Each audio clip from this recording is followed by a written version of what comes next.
Taylor Swift is not a covert narcissist. That's what you guys are missing here. This is why it's not making sense to so many of you. She is a communal narcissist, and I'll explain why. As many of you know, I am an NLPMP, and I've got all these other psychological certifications, including abnormal psychology, developmental psychology, general psychology, and I used to help people who struggled with narcissists. And here's an article that I wrote in 2021 explaining what a communal narcissist is. You can find it on medium.com if you want to read it.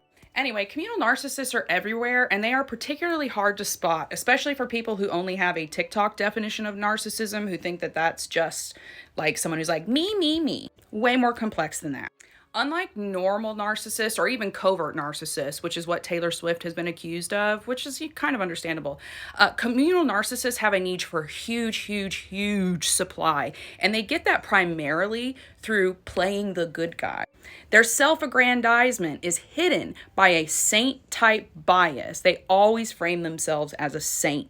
And something that's especially important to pay attention to when we're talking communal narcissists is this otherness. They like to paint themselves as so different from other people. They go out of their way to make sure that they tell people how special they are, how kind they are, and how they're just different from other people.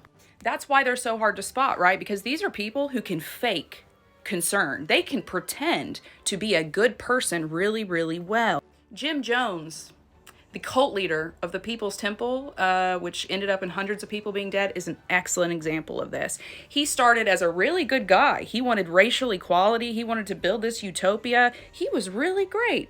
And then he killed everybody. You find a lot of communal narcissists as politicians. You find a lot of them in churches. And you find a lot of them in these celebrities, right? Celebrities love to put on this mask of altruism, as Taylor sang herself in her song where she admitted that she's a narcissist, because it builds that celebrity for them. People go, oh my God, they're so nice, they're so special. And really, beneath the surface, they're rotted. They want control, they want manipulation, they want to create harm for people they don't like. And while this point that I made here was talking about the reality stars like housewives who do fake altruism, we could really apply this to Taylor Swift as well, right?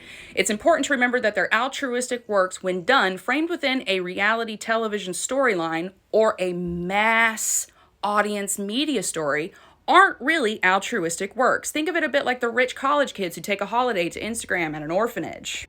Right? Same vibe. It's all about them. It's not actually about empathy or caring or helping. So if it's still not making sense to you when someone's like, hey, Taylor Swift's a narcissist, go and look up communal narcissism and you'll find a lot of boxes that she checks.